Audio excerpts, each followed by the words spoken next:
Hello and welcome to the weekly BB Bobcat Breakdown, where a couple of Texas State students dive into the details of Texas State athletic events that occurred each week. With that in mind, the way to learn is by listening, the way to listen is by learning, and the only way to start is by starting. So let's get into it. I'm your host, Luke Fox. I'm a sophomore here at Texas State, and I'm majoring in electronic media. My name is Casey Nixon. I'm a senior here at Texas State, and my major is also electronic media. Hi, Bobcats. My name is Jasmine Hall, and I'm also a senior major in electronic media as well.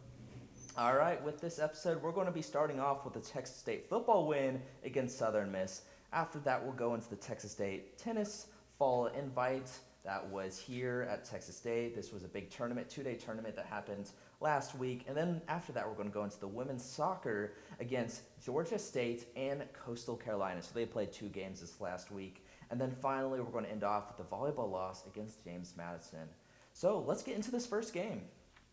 All right, to start us off, we have the football playing against Texas State playing against Southern Miss Golden Eagles. The score was a 50-36, so actually really close. It was a very high-scoring game.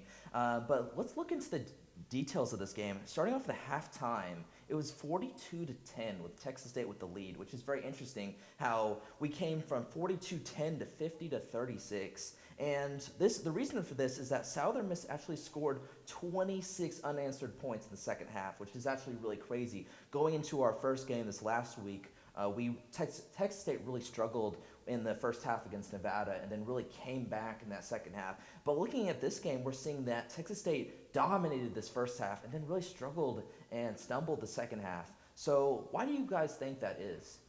I think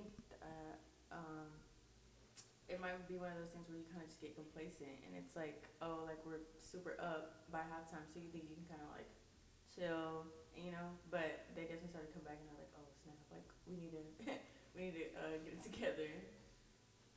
And as Luke was saying, we was looking at the penalty yards. Texas State had 8 penalties compared to JMU 7 penalties, which also meant that Texas State had 87 lost yards compared to JMU 30 yards. So coming from halftime, that's probably the team, they're being cocky, as Casey said, be having a big head and thinking like we already got the win, which resulted in them coming to these penalty yards losses and also just having JMU come back up with the 20 plus points. Yeah, that's a good point. And another thing I noticed is that Texas State had 3 fumbles compared to SM's 1 fumble. So I think that really whenever it came down to it is to come into that second half, we were leading by 32 points, which is just a massive lead. At that point, you're like, hey, I'm already winning this game. There's nothing that they can really do. And coming into it, then we started fumbling.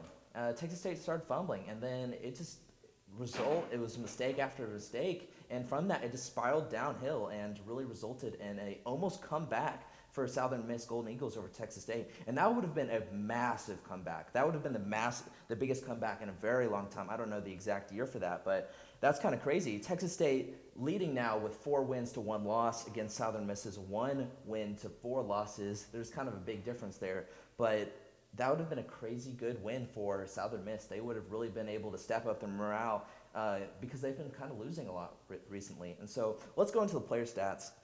We have passing yards, of course, by TJ Finley, the king himself, TJ Finley, with 239 passing yards and 2 touchdowns, absolutely being a beast out there.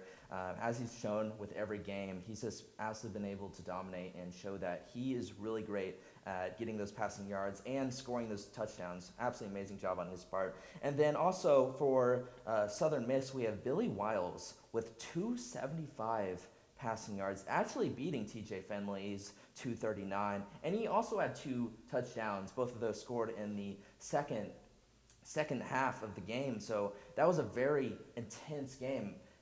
Yeah, Billy Wiles was really able to keep up with TJ Finley throughout that game, which is very impressive. And then also receiving, we have Joey Hobart with 10 receives of 126 yards and 1 touchdown. These last couple of games in Nevada, he's really been able to show that, hey, this is what he's got. And he's really able to keep those high numbers, and really show that he's a valuable member on the Texas State team, which is so important. Another player that I noticed have also shown their great abilities during the game is running back Ishmael Mahdi. He had 316 all-purpose yards throughout the whole game, and he also was rewarded as a national player since Jeremiah Haydell in 2020 to be named the Hong Rong Award Honor Roll. Sorry. He also had, he's from Plano, Texas, as well, just a little background on him. And he's the first Bobcat to have a rushing touchdown, receiving touchdown, and a kick return touchdown in season since Carrington Bush in 2008. Yeah, so we talked about Ismail Mahdi last game in the Nevada game because he was such a star player. He scored 216 yards and 2 touchdowns and a 99.8 average per game. He's just been an absolute beast.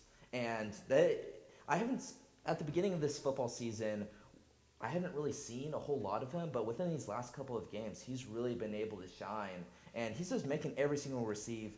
He's just been doing absolutely great, and that's really evident in this Southern Miss game that he absolutely star player there. Yeah, he's a beast, and also Hobart, is it Hobart? Yeah, Hobart. Yeah, he's also a beast. I think I love the whole no gloves thing. I think that's really cool because a lot of people are like, how is he doing this with no gloves? So I think it's like a really cool like player personnel type thing. Yeah, he's just really comfortable in that zone. Yeah. And so with that, That's like his thing. with that comfort, he's really able to shine and show what he's made of. And so let's go into these team stats. And it's really interesting to see how even though Texas State had the win, whenever we're looking at the total yards, passing and rushing yards, we have Texas State with 417 compared to Southern Miss's 510. So Southern Miss beating them there. Passing yards 239 to 275.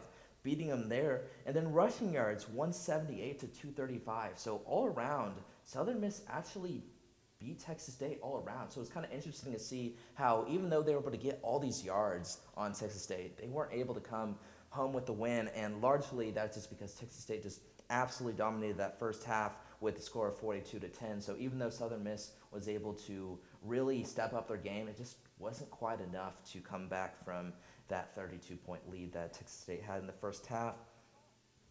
Do you guys have anything else you'd like to add? All I was just going to say is that Southern Miss stayed very disciplined, which is why their stats is lower than Bobcats. They stayed disciplined on the field. They just couldn't execute, as you said, in getting the win. So. Yeah, and it just goes back to like the Bobcats getting kind of complacent, and then you kind of lose like that fundamental, like, you know, like why are we here? Yeah, like why are we here? And you know, it's like you kind of get cocky, and you kind of, you know. But, yeah, absolutely. All right, let's go into, for Texas State football, their next game will be Texas State versus Louisiana Raging Cajuns. This will be an away game at the Cajun Field, October 7th at 2:30 p.m. So if you're interested, make sure to step by. It will be an away game, but hey, the more people we have up there, the more people that represent Texas State, the better. And just for a little bit of past stats, they actually beat Texas State in 2022 with a score of 41 to 13. So last time we played last year, the Raging Cajuns absolutely dominated Texas State. So it'll be interesting to see because this year it's pretty obvious. We're now 4-1. We have a new team. We have new players. We have TJ Finley. We have so many star players. I think we have a chance to really come back and show them who's the boss whenever it comes down to football. So, right, actually put a name out for Texas State Bobcats. Everyone has been, looking down at the Bobcats because of the previous years of them only winning 1, 2, or 3 games per season. But now that they're 4-1 or 4-0, it shows that we're here.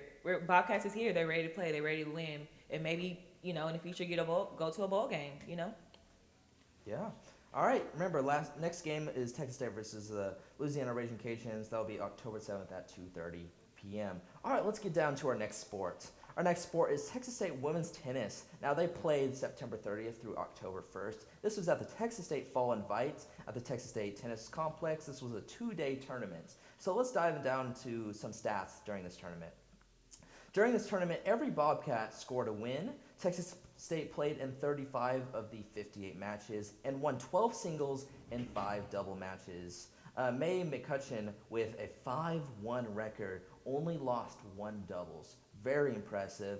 Then we also have Sophia Fortuno and Kaylee Creeth went 2-1 in the top doubles flight. Very impressive. And then finally, we have uh, Fortuna with 4 singles wins. So we had some star tennis player wins, and they just did really good in singles. And we've been going back, tennis has been going on for a little while this season, and they've played in a couple tournaments so far, and we've been really able to do well in doubles. That's been really present. We've done well in doubles, or Texas State tennis has done well in doubles, and now this tournament, they showed that they can also do well in singles. So very impressive. Next up for the Texas State tennis women's team will be the ITA Regional Championship in Waco, Texas. This will be a 4-day tournament from October 12th to October 15th over in Waco, Texas. So if you're interested, make sure to show up for that. That'll be a very intense tournament. So yeah, go Texas State women's tennis.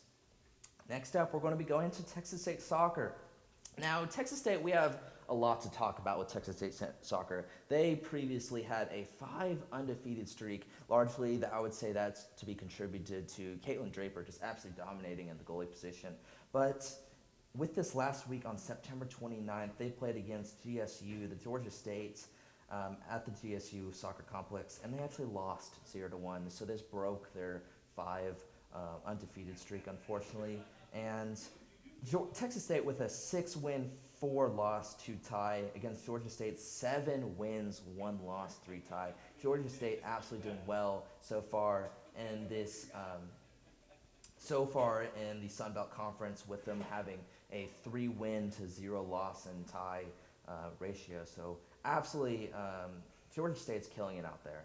And whenever it came to this game against Texas State, Georgia was able to keep up, and it was a 0-1 win for Georgia. And so they scored in the 69th minute for Georgia State, and so that's in the second half. And so it was a tie game. This is very similar to the last game that we had, where it was 1-1 against the Troy Trojans, and it was a very close game, a 1-1, with Texas State scoring in the first half and then Troy Trojans scoring in the second half. So another very close game. They've been playing a lot of close games where it's been ties, either 0-0s, 1-1s, or 0-1s. So a lot of very low-scoring games these last few times. Why do you think this has been a very low-scoring game, especially in these last few games? Why do you think that Texas State has just not been able to get any of these high-scoring games that we saw really in the beginning of the season? I feel like as the Bobcats are progressing through their season and, matching off against these other teams have great players as well. Like the GSU, I know you was talking about the Georgia State, their keeper, she's pretty good. Against her and Caitlin Dapper from the Bobcats. Caitlin Dapper, by the way, just to give her a shout out, she has 4 saves from that night, with 3 coming in the final 45 minutes. But the other goalie from the other team, she was just as competitive as Caitlin. So I feel like as the Bobcats are going through it, they're noticing that their competition is getting better and that it is harder. So, they're having a good battle on the field. Yeah, so I would say that a lot of these low-scoring games can be contributed to us just having a very strong defensive line. Mm-hmm. And so whenever it comes down to it, we've got this strong defense, and offense is, while it's not bad by any means, it's just not been able to keep up against these opponents that we've been going against. So whenever you play against a lot of defensive teams going against each other, it really just comes down to, hey, who can sneak in that one goal? And unfortunately, Georgia was able to sneak in that one goal and take home that victory.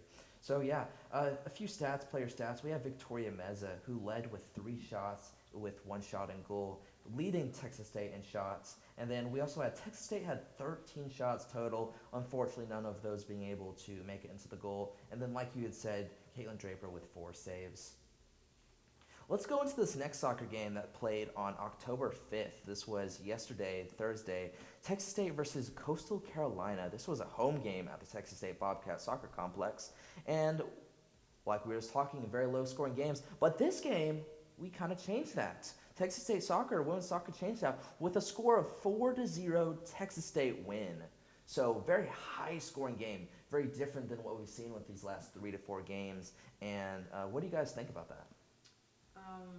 I was kind of shocked, honestly, because I would say Coastal Carolina was very good defensively, and they were very aggressive, and they kind of matched the energy. I just think it was one of those days where, they just weren't going in, and the Bobcats had it. So Yeah, following off from what Casey said, watching the game and actually seeing how the Bobcats competed with Coastal Carolina, you can tell like they both wanted it. Like Coastal Carolina had a great defense, just like Bobcats had a great defense, and Bobcats offense just over executed Coastal Carolina offense. They wanted it more. They were falling on the ground, hurting their knees, running.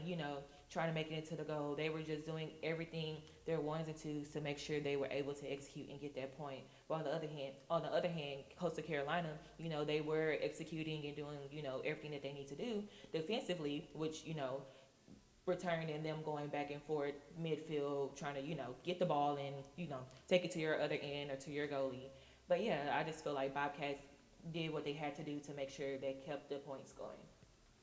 Yeah, and so we have Olivia Wright, who scored 2 goals, leading Texas State in goals, and then we also had Victoria Meza and Madi Goss, who both scored a goal. And Olivia Wright and Victoria Meza also led Texas State in shots on goal with 3 shots on goal, and 3 of those 4 goals were in the second half. So it's very interesting to see how a lot of these last couple of games have really developed in the second half, where it's like, hey, either the comeback comes out in the second half, or that one and only goal comes out the second half. And this game being 3 goals scored, so a lot of that can probably be contributed to players are starting to get tired. Or we have star players out there that are absolutely doing an amazing job, but they only have so much energy. And so once star players start to run out of energy, it starts to become a little bit more of a sloppier game, a little bit more of an aggressive game where penalties and fouls start happening. But that second half is really where the game develops, and that's really shown here in this last game.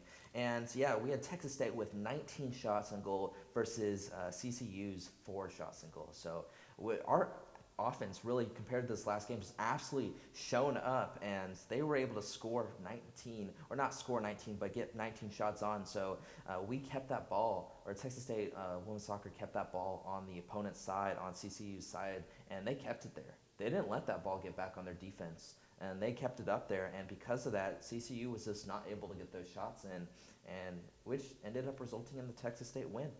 Also, speaking on that, on the Bobcats win, I have seen that, our Bobcats, they love each other. Like the teams, they love their teams.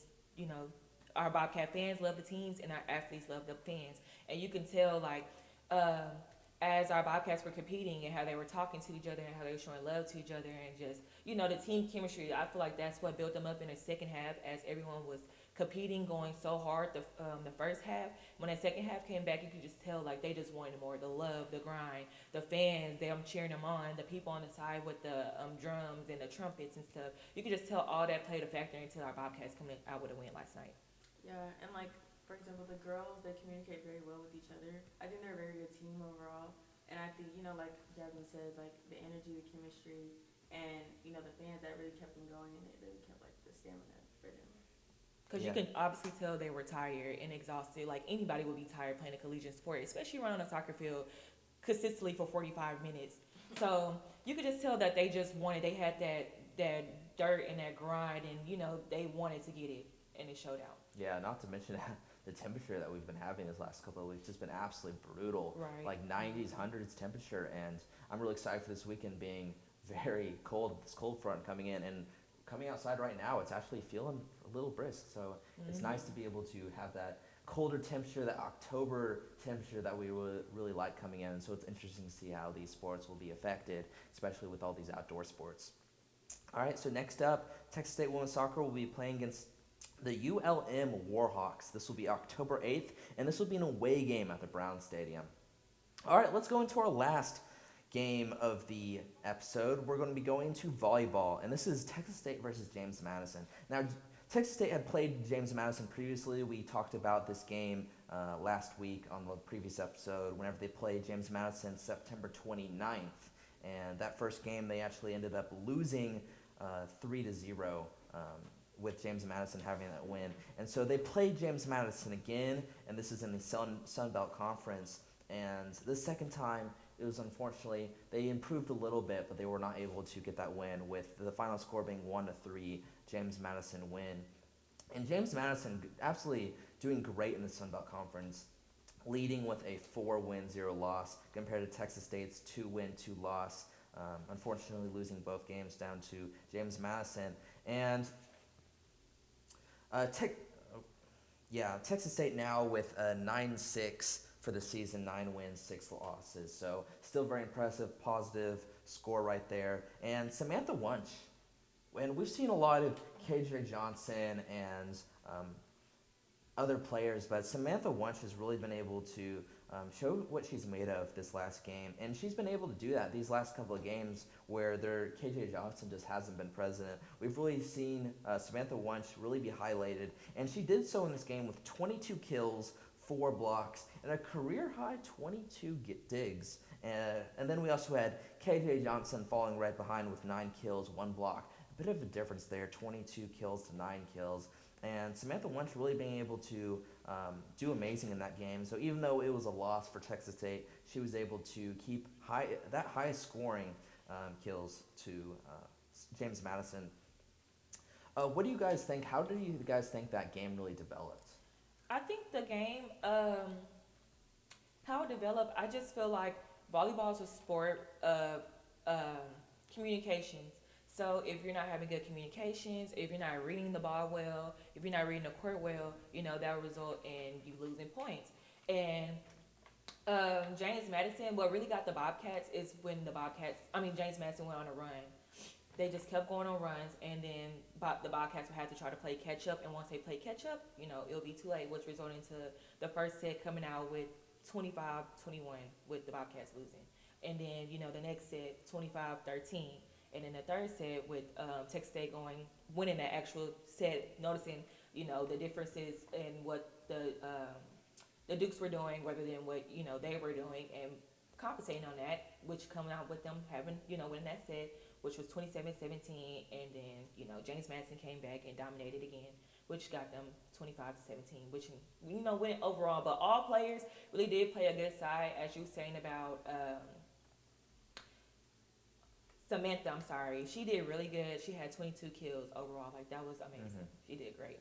Yeah, and compared to the last game against James Madison, whenever looking at each of the games for each of the sets in the last game versus James Madison, we can see that they were very close. They were 23-25. But whenever we're going to this game, it wasn't quite as close. It was 13-25. Yeah, runs. They were just taking off. Yeah. So I think really James Madison was able to get high scoring at the beginning of each of those sets, and Texas State just could not recover from that. Yeah. And even though they were able to score in the third set, it wasn't able to keep them afloat. So yeah, just an additional thing, make sure to check out, because Texas State Volleyball will be hosting a post-game autographs tonight and a post-game Q&A session on Saturday for Youth Weekend. So make sure to check that out. Any Texas State students, that's a really great opportunity to really see Texas State Volleyball in action and get some autographs from these star players, whether it be Samantha Wunsch, whether it be KJ Johnson, or any of the other players that we've been talking about these last couple of weeks in each of these episodes. So check that out. And also, speaking back about the volleyball, coming from a past volleyball player, I understand how hard it is to kind of come back from a 10-point deficit or 15-point deficit. This game is so fast paced that you have to be on your P's and Q's no matter what's going on, who's in the crowd, who's hurt on the court, who touched the last ball. You have to stay on your P's and Q's, and I feel like that's what the Bobcats had. Wasn't on the same level with JMU. That JMU, they kept their runs going. They made sure their points, they were ready for the next ball. And not saying the Bobcats weren't, but you can tell in the end, the little things added up and resulted to them coming out with a win. Yeah, and I think that goes back to volleyball just being a game of runs. And I feel like JMU, it's a run within itself that, they're undefeated, so they, came here, and then, that's what they did. So that's I feel like volleyball, it's off energy. So it's they already came in with that energy, and it's you're on a 2-0 run, and then they came back, but then they still were able to come back in the fourth set. So yeah, that's a very good point. Yeah, so going into this next game, we have Texas State versus the Louisiana Raging Cajuns. So very similar, because Texas State football team will also be playing against Louisiana, but so both our Texas State and football team will be playing against Louisiana Raging Cajuns, and this will be October 6th and 7th. And this will be a home game at the Strahan Arena. Make sure to check that out. Be there, represent, and be present so that we can really encourage our Texas State volleyball players. And Louisiana currently at a 2-win, 2-loss in the Sun Belt, and they lost to Troy.